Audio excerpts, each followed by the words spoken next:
Kisah ini dibuka dengan seorang bos mafia terkenal sekaligus figur paling berpengaruh di dunia bawah tanah bernama Sunny. Suatu hari, Sunny bersama dengan timnya mendatangi seorang pria bernama Sasha. Hello, Sasha. You work for me. I am Sunny Ekval. Dalam pertemuan tersebut, Sasha menyatakan ketertarikannya untuk bergabung dengan kelompok Sunny dan diketahui memiliki koneksi internal karena selama kurang lebih 2 tahun ini ia bersahabat dekat dengan Nick, salah satu orang kepercayaan Sunny.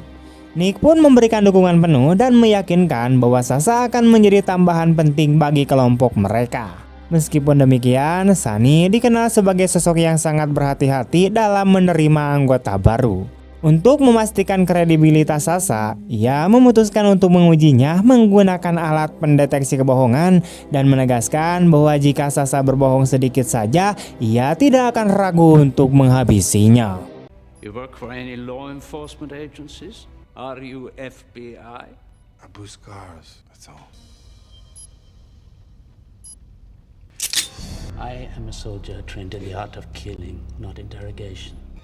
Are you FBI? Sunny kemudian mulai menginterogasi Sasha mengenai latar belakang serta organisasi tempat ia pernah bekerja. Sasha menjelaskan bahwa dirinya pernah bertugas di pasukan khusus dan memiliki koneksi dengan CIA serta intelijen Jerman. Selama interogasi intens tersebut, alat pendeteksi kebohongan menunjukkan hasil stabil yang menandakan bahwa Sasha berkata jujur. Bahkan ketika Sunny mengancamnya dengan sebilah pisau, Sasha tetap tenang dan perangkat tersebut kembali mengonfirmasi kejujurannya. Welcome to my family, Sasha. Setelah semua pertanyaan terjawab, Sunny akhirnya menerima Sasha sebagai bagian dari keluarganya. Namun kenyataannya Sasha berhasil mengelabui alat tersebut karena ia sebenarnya adalah agen FBI yang menyamar dan memiliki misi untuk menjatuhkan Sunny dari dalam. Got a job, man. Want it?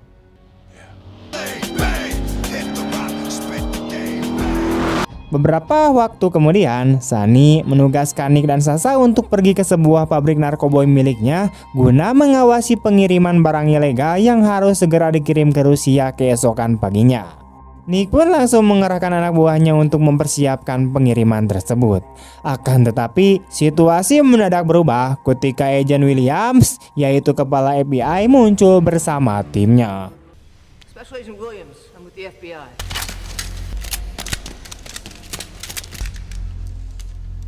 Ia menawarkan kesepakatan kepada Nick dengan janji bahwa Nick tidak akan dipenjara jika bersedia bersaksi melawan Sunny.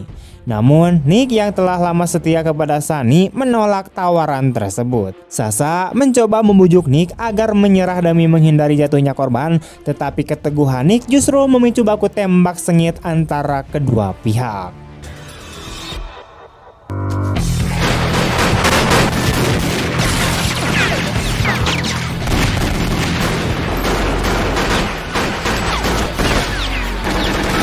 Di tengah kekacauan itu, Agent Williams hampir membunuh Nick sebelum Sasha turun tangan untuk menghentikannya karena menganggap Nick masih bisa dimanfaatkan oleh FBI. Meski begitu, keadaan tetap menjadi tidak terkendali.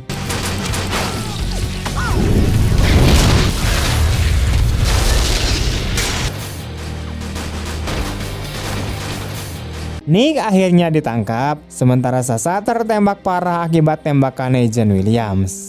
Setelah kejadian tersebut, terungkap bahwa Agent Williams memang sengaja menanamkan Sasha ke dalam organisasi Sunny sebagai agen penyusup.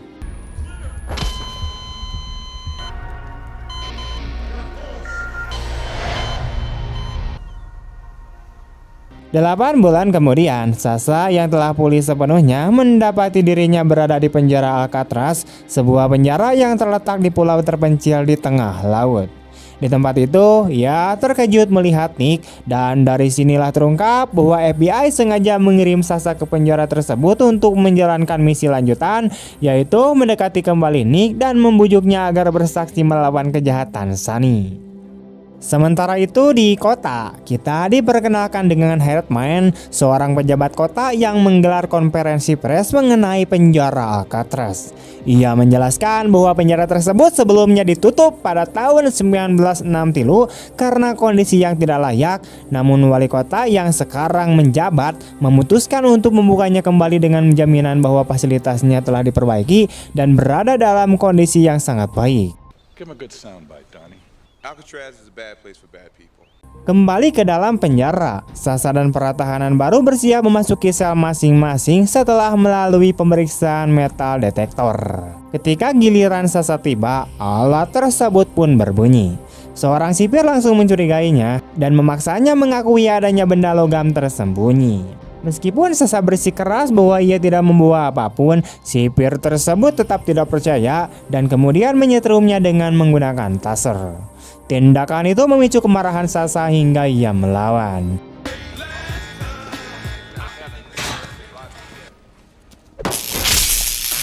What are you packing? It's my leg. I'm gonna ask you one more time. This. Ooh. You wanna play rough? I can play rough. Di tengah keributan tersebut, Nick turun tangan karena tidak tega melihat sahabatnya diperlakukan seperti itu.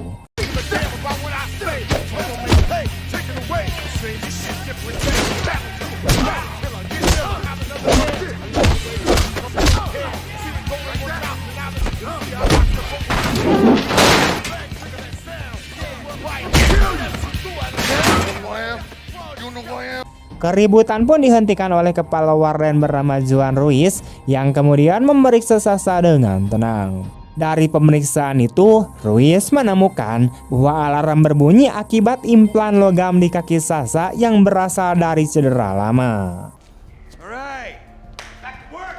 Keesokan harinya, Warden mengumpulkan seluruh tahanan untuk menjelaskan aturan kepemimpinannya. Ia menegaskan bahwa dirinya bukan sosok kejam dan akan memperlakukan para tahanan dengan baik seperti keluarga selama mereka mematuhi aturan dan menunjukkan rasa sikap hormat. Namun ia juga memperingatkan bahwa setiap pelanggaran akan dibalas dengan hukuman keras tanpa kompromi. Setelah itu, ia memperkenalkan program kerja karena penjara Alcatraz yang telah lama ditinggalkan membutuhkan banyak perbaikan. Para tahanan akan ditugaskan untuk menggali, membersihkan, dan merawat area penjara. You are my guest. I expect you to act like one. Alcatraz es mi casa.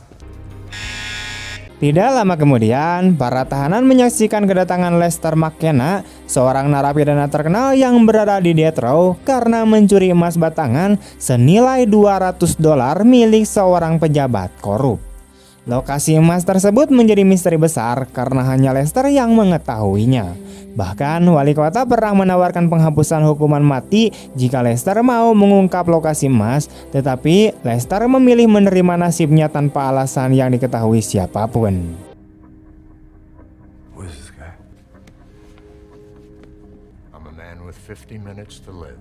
Beberapa jam setelah itu, Warden menerima kunjungan dari Hartman dan wali kota. Dari pertemuan ini, kepingan puzzle mulai tersusun. Terungkap bahwa Warden, Hartman, dan wali kota sebenarnya bersekongkol. Tujuan utama dibukanya kembali Alcatraz adalah untuk menemukan emas tersembunyi milik Lester yang diyakini disembunyikan di dalam dinding penjara selama bertahun-tahun. Hal ini juga menjelaskan alasan para tahanan dipaksa menggali dan bekerja keras dengan harapan mereka secara tidak sengaja menemukan harta tersebut. Pada malam harinya, sekelompok sosok misterius mendarat diam-diam di halaman penjara Alcatraz menggunakan parasut. Mereka dengan cepat melumpuhkan para penjaga luar. Kelompok ini menamakan diri mereka 49ers, dipimpin oleh Donnie Johnson, seorang mantan polisi bersama tangan kanannya yang bernama Six. Sama seperti wali kota, tujuan mereka adalah mendapatkan Lester dan mengetahui lokasi emas tersebut. Di saat yang sama, di ruang bawah tanah yang gelap, Lester dan Sasa bertemu dalam sebuah momen emosional karena mereka pernah bertugas bersama di pasukan khusus. Reuni itu terasa pahit, mengingat Lester akan segera dieksekusi. Pertemuan tersebut dikabulkan sebagai permintaan terakhir Lester tanpa mereka sadari bahwa wali kota diam-diam mendengarkan percakapan mereka dari balik dinding untuk mencari petunjuk tentang emas. Tidak lama kemudian, Warden menerima laporan bahwa sistem penyadapan audio tiba-tiba terputus. Ia mengira hal tersebut disebabkan oleh cuaca buruk, padahal sebenarnya sistem itu telah dinonaktifkan oleh anak buah Donnie. Ketika kelompok 49R mulai menguasai penjara dengan cepat dan brutal, Nick yang menyaksikan kekacauan dari dalam sel justru tersenyum karena mengira penyelamatan ini diatur oleh Sunny untuk membebaskannya. Di tempat lain, wali kota berhadapan langsung dengan Lester dan menekannya agar mengungkap lokasi emas dengan janji akan menyelamatkan nyawanya. Namun Lester yang berpengalaman segera menyadari kebohongan tersebut dan yakin bahwa dirinya tetap akan dibunuh meskipun berkata jujur. Sementara itu, mereka yang berada di ruang bawah tanah tidak menyadari kekacauan besar yang terjadi di atas. Di tengah semua kejadian itu, Sasha sedang dikawal kembali ke dalam selnya oleh seorang sipir ketika mereka berpapasan dengan pasukan Donnie yang sedang bergerak maju. Tembakan pun dilepaskan dan mengenai Sasha serta sipir tersebut. Meski demikian, Sasha berhasil selamat karena peluru hanya mengenai lengannya, sebuah detail yang luput dari perhatian kelompok Donnie. Di ruang eksekusi, sang Warden kembali mengajukan permohonan terakhir kepada Lester dengan harapan ia mau mengungkap lokasi emas yang disembunyikannya. Namun alih-alih menjawab pertanyaan tersebut, Lester hanya mengucapkan terima kasih atas pakaian rapi yang dikenakannya untuk menghadapi eksekusi yang sudah di depan panon. Tidak lama kemudian, kelompok Donnie tiba-tiba menerobos masuk dan langsung mengambil alih kendali ruangan. Di sisi lain, kepanikan mulai menyebar di antara para narapidana lain. Banyak dari mereka ketakutan dan khawatir akan menjadi korban kelompok Donnie sehingga mencoba melarikan diri. Sementara Nick justru terlihat sangat tenang karena ia yakin para penyusup itu datang untuk menyelamatkannya atas perintah Sunny. Pada saat yang sama, Donnie menerima laporan dari anak buahnya yang berada di dalam helikopter bahwa badai besar sedang terbentuk di luar. According to my radar, I'm right over you, but I'm in a total whiteout. What's going on up there? Beberapa saat kemudian, helikopter tersebut kehilangan kendali dan akhirnya jatuh menghantam atap penjara. Menyadari situasi yang semakin genting, Donnie segera mengirim sebagian pasukannya untuk mengamankan area atas penjara. Di tengah kekecewaan itu, kesabaran Donnie terhadap sikap bungkam Lester akhirnya habis. Demi memaksa jawaban, ia melakukan tindakan kejam dengan menodongkan senjatanya ke arah seorang pendeta yang tidak bersalah, lalu tanpa ragu menarik pelatu.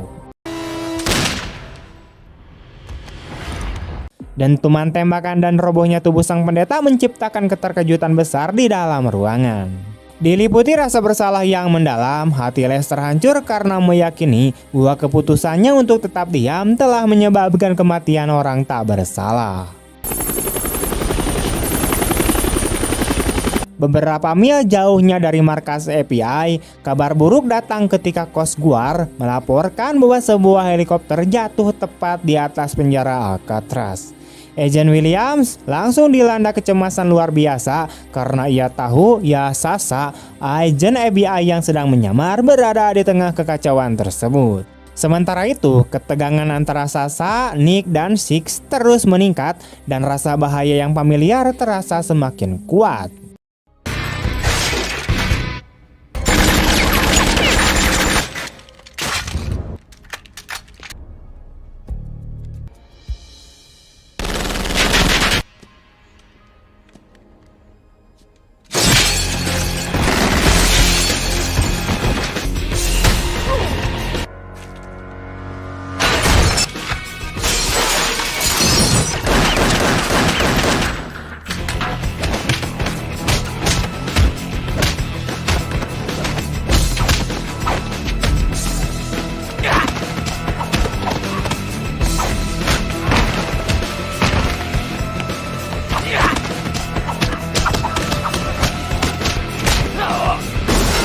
Ketika Nick akhirnya menyadari bahwa kelompok bersenjata itu bukanlah orang-orang kiriman Sunny, kepercayaannya terhadap Donnie pun runtuh dan ia memutuskan untuk fokus melindungi Sasha. Dalam baku tembak yang terjadi, kemampuan tempur serta pemikiran cepat Sasha memberi mereka sedikit keunggulan.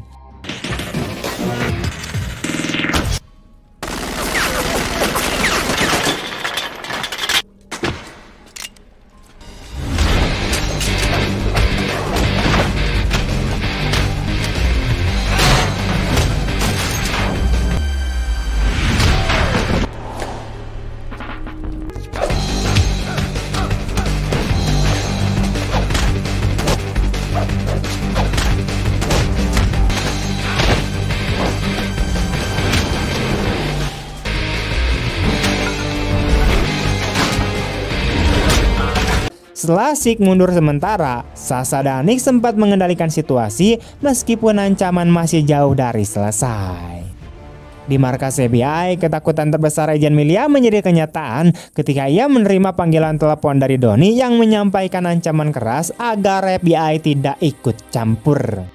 Dengan tekad kuat, Agent William segera mengerahkan timnya karena mereka harus bergerak cepat untuk merebut kembali Alcatraz dan menyelamatkan semua orang yang masih terjebak di dalam. Di sisi lain, Nick bersama sekelompok narapidana menemukan sebuah peluncur roket RPG yang kemudian mereka gunakan untuk membuka pintu gudang senjata yang terkunci lalu mempersenjatai diri mereka. Secara bersamaan, Donnie memutuskan untuk meningkatkan tekanan dengan mengikat wali kota di sebuah kursi, lalu kembali menghubungi FBI dan memerintahkan mereka mengirim helikopter sambil mengancam akan melukai wali kota jika perintah itu tidak dipatuhi. Tidak lama setelah itu, Zeke melaporkan kepada Donnie bahwa ada seorang narapidana di lantai atas yang sangat ahli bertarung dan diduga memiliki pelatihan pasukan khusus. Donnie menanyakan hal itu kepada Warden Ruiz, tetapi sang Warden mengaku tidak memiliki informasi apapun tentang narapidana tersebut. Pada saat yang sama, pengawal wali kota mencoba merebut kendali dengan menyandra dua anak buah Donnie, namun Donnie langsung menembak mereka karena menganggap mereka tidak berguna. Put your weapons down.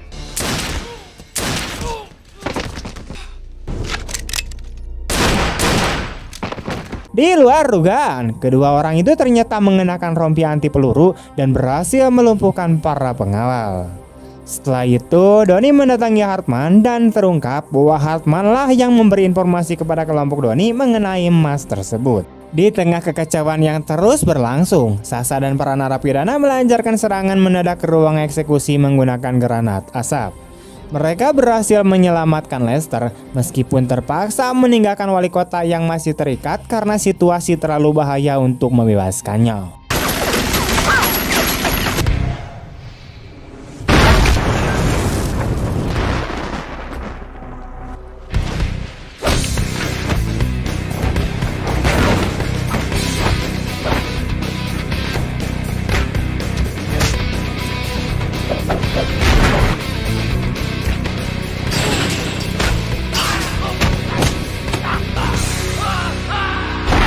Tak lama kemudian, Sasha dan Nick membawa Lester ke tempat yang lebih aman. Melihat kemampuan luar biasa Sasha, kecurigaan Nick pun muncul hingga akhirnya Sasha mengakui bahwa dirinya adalah agen FBI yang menyamar. Pengakuan ini membuat Nick sangat marah karena merasa dihianati. Namun setelah penjelasan panjang dari Sasha dan Lester, Nick akhirnya bisa menerima kenyataan tersebut.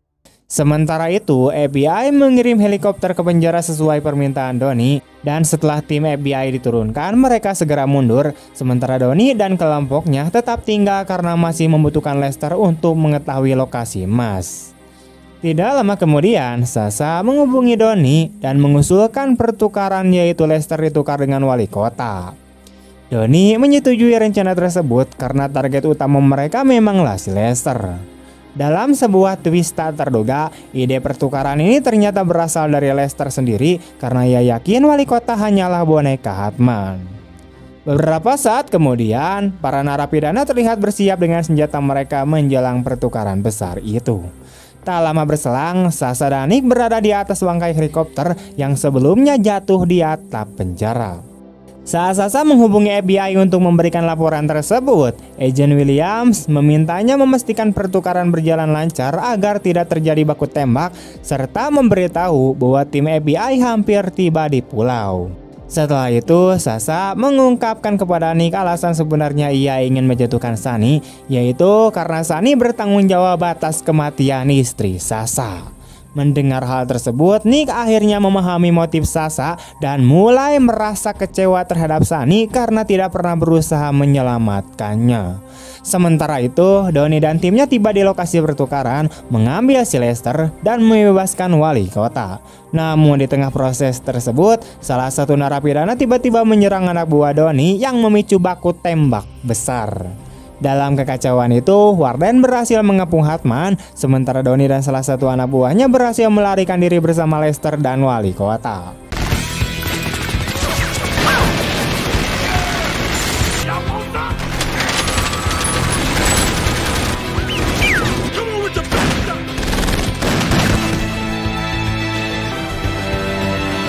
Warden hampir saja membunuh Hartman ketika FBI tiba dan memerintahkannya untuk berhenti, tetapi pada saat yang sama Nick tertembak dan mengalami luka parah. Melihat Nick tergeletak, Sasha berusaha menenangkannya dan mengatakan bahwa semuanya akan baik-baik saja sambil mengungkapkan bahwa Nick adalah salah satu sahabat terdekatnya yang pernah ia miliki. Tak lama kemudian, Sasha dan Agent Williams terlihat mengejar Donnie. Saat jarak mereka semakin dekat, Donnie mengancam akan melukai wali kota. Namun secara mengejutkan, helikopter yang mereka tumpangi tiba-tiba meledak. Terungkap bahwa Lester diam-diam telah menanam bom di pakaiannya sebelumnya sebagai bentuk penebusan atas dosa-dosa masa lalunya. Pada adegan terakhir, Sasha akhirnya menemukan emas batangan tersebut di sebuah lokasi tersembunyi di balik taman milik Lester, sesuai petunjuk rahasia yang disampaikan Lester kepadanya sebelumnya. Sasha memutuskan untuk menyumbangkan sebagian emas tersebut ke Badan Amal karena harta itu berasal dari seorang pejabat korup yang kini telah meninggoy dunia. Setelah itu, terlihat Sasha mengunjungi Nick di penjara dan menyampaikan kabar baik bahwa Nick akan segera dibebaskan. Keduanya sepakat untuk bekerja sama memburu Sunny, dan Sasha juga menyebutkan bahwa ia telah menyimpan sebagian emas untuk rencana mereka di masa depan. Dengan begitu, film pun. Do we have issues? Are we alright? No, we ain't alright. We alright. Tamat. Dan meskipun kekacauan di Alcatraz telah berakhir, Sony sebagai dalang utama kejahatan masih bebas membuka kemungkinan konflik lanjutan di masa depan. Oke teman-teman, sekian dulu untuk video hari ini. Bagaimana tanggapan kalian tentang film ini? Tulis di kolom komentar. Dan jika kalian suka dengan video ini, jangan lupa untuk like, comment, share kemanapun kalian suka. Terima kasih banyak telah menonton sampai akhir. Sampai jumpa di video selanjutnya. Bye. Dan jika kalian mau request tentang film apa selanjutnya untuk kita bahas di kolom komentar, silahkan kalian tulis saja di kolom komentar, karena komentar itu gratis dan tidak berbayar. Silahkan kalian ramaikan saja. Terima kasih. See you next time. Bye bye.